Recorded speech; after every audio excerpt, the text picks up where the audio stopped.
بسم اللہ الرحمن الرحیم۔ السلام علیکم ناظرین، پروگرام تشکیل نو کے ساتھ آپ کا میزبان فیصل رحمان چشتی اور ایکسپرٹ فرحت بادشاہ صاحب آپ کی خدمت میں حاضر ہیں۔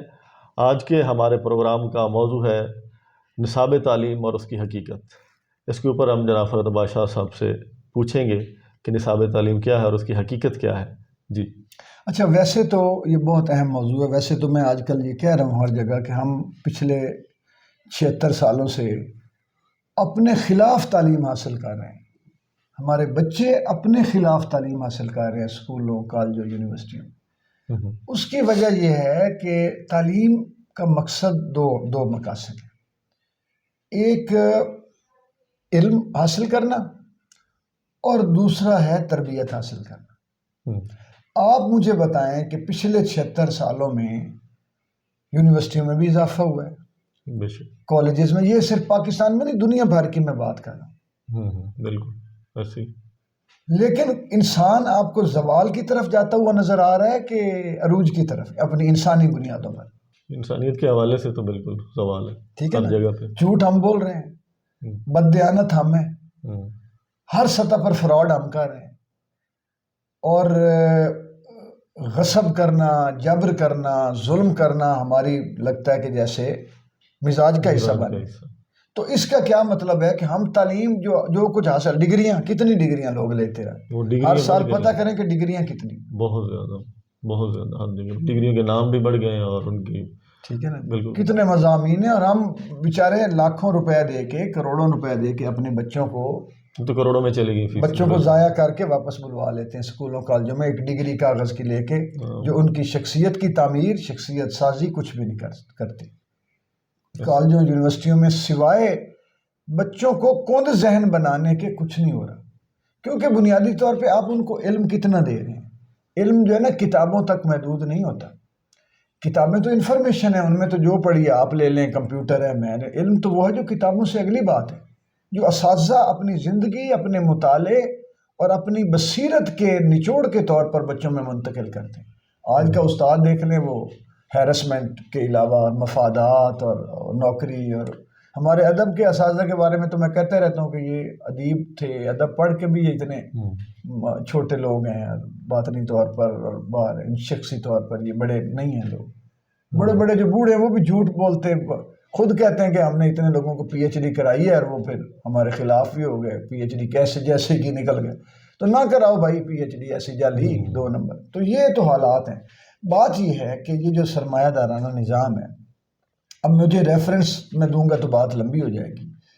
یہ جب سے یونیورسٹیاں بنی ہیں اس وقت سے پیچھے باقاعدہ بڑے بڑے تھنک ٹینک، یہ لوگ آپ سب کے سمجھنے کی بات ہے کہ بڑے بڑے تھنک ٹینکس پڑے ہوئے ہیں جو طے کر کے نصاب یونیورسٹیوں کو دیتے ہیں کہ جس سے لوگوں کو علم حاصل نہ ہو، اور لوگ صرف وہی جانیں، صرف ان کا ذہن وہی اختیار کرے جو وہ چاہتے ہیں اور جو ان کے فائدے میں ہے۔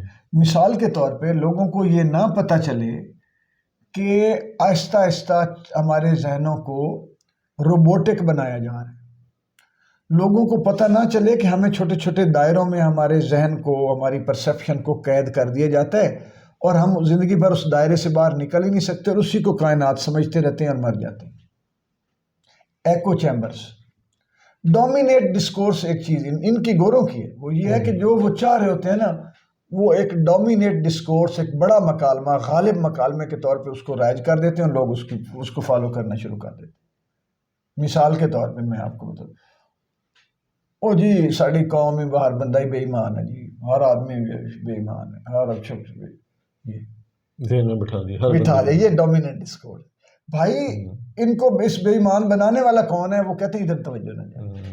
جب آپ ان پر معاشی جبر کریں گے، جب ان کے سامنے آپ سیاسی ایک تسلط، سیاسی گھناؤنا پن ان کے سامنے رکھیں گے، جب عدالتیں بے معنی ہو جائیں گی، جب آئین کی اہمیت نہیں رہے گی، تو آپ ان سے توقع رکھیں گے کہ وہ ایک معاشرہ، ایک اچھا، جب جو معاشرے کے جو آئیڈیلز ہوتے ہیں، جو مثالی لوگ ہیں، آپ وہ رہنے ہی نہیں دیں گے، ان کو آپ پیچھے لگا دیں گے، دیوار کے پیچھے نکرے لگا دیں گے، اور بددیانت چور لوگوں کو آئیڈیل بنا کے پیش کریں گے، تو پھر آپ معاشرے سے توقع رکھیں کہ معاشرہ بڑا مہذب ہو۔ اگر مجھے یہ بتائیں کہ دنیا کا معاشرہ اتنا، اگر وہ مہذب دنیا کہا جاتا ہے بڑے ملکوں کو، ہمیں وہ غیر مہذب کہتے ہیں، ترقی پذیر، تو مہذب دنیا کو آج تک یہ نہیں پتہ چلا کہ جنگیں خطرناک ہو، جنگیں نہیں ٹھیک. یہ اتنی یونیورسٹیاں بنانے کے بعد یہی سبق انہوں نے سیکھا ہے کہ ہر سال 2-4 بڑی جنگیں اور لاکھوں لوگوں کو مروا دیتے ہیں صرف اپنے ڈرون بیچنے کے لیے، صرف اسلحے بیچنے، میزائل بیچنے کے لیے انسانوں کو مرواتے ہیں. دنیا کے بڑے بزنسز میں شامل ہے. تو یہ تعلیم ہے، تعلیم جو ان کو روکے. یہ پڑھے لکھے لوگ بیٹھے ہوئے ہیں، یہ پڑھے لکھے تو ہیں، یہ تو جاہل ہیں اور ظالم ہیں. یہ تو غیر سنجیدہ لوگوں کے ہاتھوں میں پوری دنیا کا اس لیے نظام ہے کہ ان کو علم نہیں دیا. علم کیا ہے؟ علم خیر ہے، اور جہاں پہ خیر نہیں ہے اس کا مطلب ہے وہاں علم نہیں.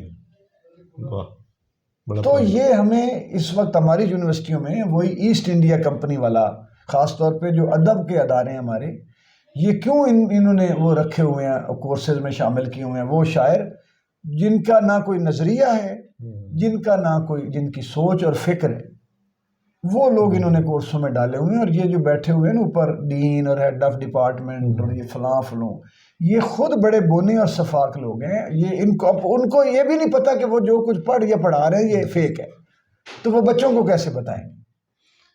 اور اوپر سے بھی انسٹرکشن ملتی ہے کہ یہ HEC کیا ہے؟ Higher education commission. یہ اوپر والوں کو، وہ جو سرمایہ دارانہ نظام کا ایک ٹول ہے ہمیں، ہماری یونیورسٹیز کو کنٹرول کرنے کے لیے، ہمارے کورسز کو کنٹرول کرنے کے لیے. یہ وہ ہے بلا، یہ بلا ہے، آکٹوپس ہے، عفریت ہے یہ. اور ہمیں پتہ نہیں ہم ان سے پیسے لیتے ہیں.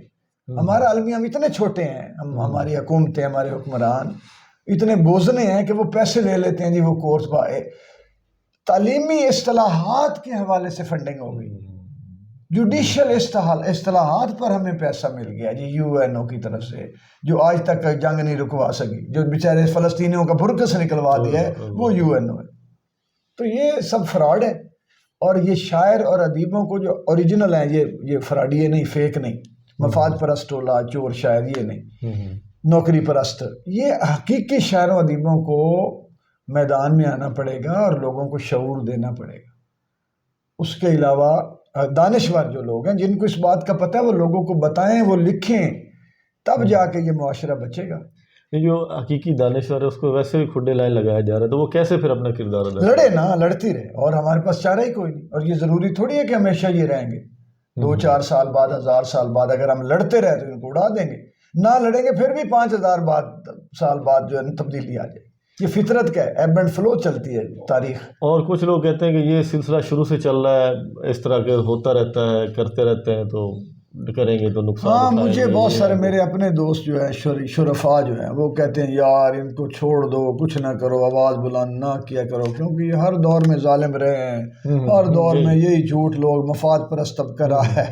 تو آپ کیا کریں؟ تو میں سوچتا ہوں کہ یار بھائی ان کو مارجن دے رہے اور مجھے روک رہے ہو. ایک مارجن چھوٹا سا میرے لیے بھی رکھ لو کہ آواز بلند کرنے والے بھی اسی طرح رہے ہیں ہر دور میں. لوگ رہے ہیں، جو لوگ اپنی جانیں دینے والے بھی آئے ہیں، ایثار قربانیاں کرنے والے بھی. قید اب ہمارے اس وقت بھی لوگوں نے اپنی جانیں بھی دی ہیں اور قید دو بند کی صعوبتیں بھی اٹھائی ہیں. تو لوگ اتنا مارجن دے دو نا، مجھے نہ روکو، مجھے کہو کہ ٹھیک ہے یار. ان کو کہو کہ یار اس طرح بندہ جھوٹ کے خلاف آواز بلند کرنے والا بھی بندہ ہر دور میں رہتا ہے یار، اس کو سہو فرد عباس شاہ کو. تو وہ پھر ہنس پڑتے ہیں آگے.